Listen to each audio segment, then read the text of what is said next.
Το μόνο το οποίο βλέπω στατιστικά είναι ότι δεν πεθαίνουν εύκολα οι δημοσιογράφοι και οι εκδότες.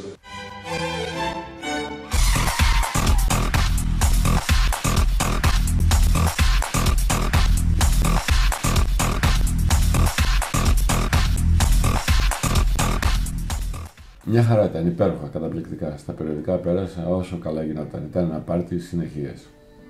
Πάρτι ήταν, δεν είναι δουλειά. Καταπληκτικά, απ' όλα. Να γράφεις, να φωτογραφίζεις, να γνωρίζεις κόσμο, να κάνεις ταξίδια, να ό,τι θέλεις και μέσα, πανδαιμόνιο, υπέροχα. Τέλειωσε, αλλά τώρα. Ξεχνάω αυτό που τελειώνει, το ξεχνάω. Αλλά τότε εδώ πέρα ήταν τα πράγματα όπως γνωρίζουμε, ένα τεράστιο πάρτι και όλοι πλήρωναν για να περνάνε ωραία σε αυτό το πάρτι. Αυτό το πάρτι τελείωσε, οπότε γκρεμίστηκε όλη αυτή η τράπουλα στο media. Φτιάχτηκε ένα πολύ μεγάλο κοινό γιατί ήταν ρεύμα ολόκληρο από το 81 και μετά. Μπήκαν τεράστιες μάζες στο παιχνίδι. Μέχρι τότε ήταν αποκλεισμένος από το παιχνίδι. Τότε με το Πασόκ που πήρε την εξουσία, ιδίως με τη δεύτερη νίκη το 85, απέκτησαν δικαίωμα να υπάρξουν. Ενώ ήταν κάποιο είδους κοινωνικό περιθώριο, δεν ήταν μέσα στον πυρήνα των πραγμάτων. Μπήκαν τεράστιες μάζες και επειδή τα περιοδικά τα έβγαζα με άποψη κοινωνιολογική, ήταν ένας κόσμος που έμπαινε στο παιχνίδι, που το Τζιν και η Μέριλιν Μονρό, ξέρω εγώ, και ο James Dean ήταν ταξικοί εχθροί μέχρι τότε.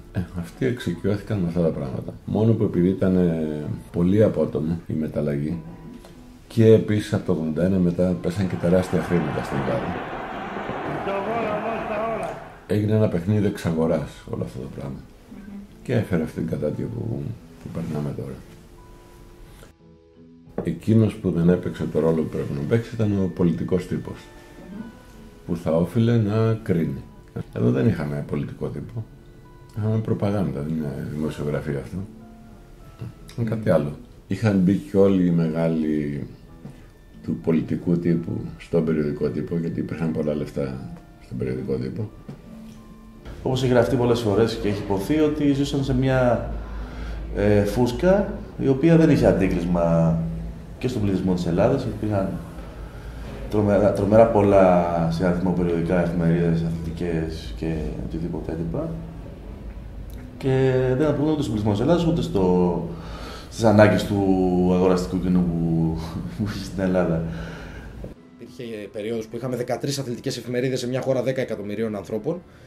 Την ώρα που η Αγγλία, που έχει το καλύτερο ποδόσφαιρο στην Ευρώπη, πιθανόν και στον κόσμο, είχε μία αθλητική εφημερίδα και όχι αμιγώς αθλητική, και έχει ακόμα. Οι μεγαλύτερες πατάλες στα περιοδικά τότε, τα lifestyle που λέμε, γινόντουσαν κυρίως στις φωτογραφίες μόδας και στις φωτογραφίες των celebrities. Δηλαδή, έχω δει να πετιούνται σε 5 λεπτά, ας πούμε, ποσά της τάξης των 30.000 ευρώ. Μπορεί να έχει κοστίσει μια φωτογράφηση μόδας για λόγους αισθητικούς, τους οποίους δεν νομίζω ότι θα τους καταλάβαινε κανένας. Δηλαδή, από τα περιοδικά τη μία την πάτησαν γιατί νόμιζαν ότι είμαστε στη Νέα Υόρκη και στο Hollywood και μερικές την πάτησαν γιατί βγαίναν για άλλους λόγους. Αυτό το πράγμα πεθαίνει. Το περιοδικό δηλαδή παγκόσμια πεθαίνει, όχι μόνο στην Ελλάδα.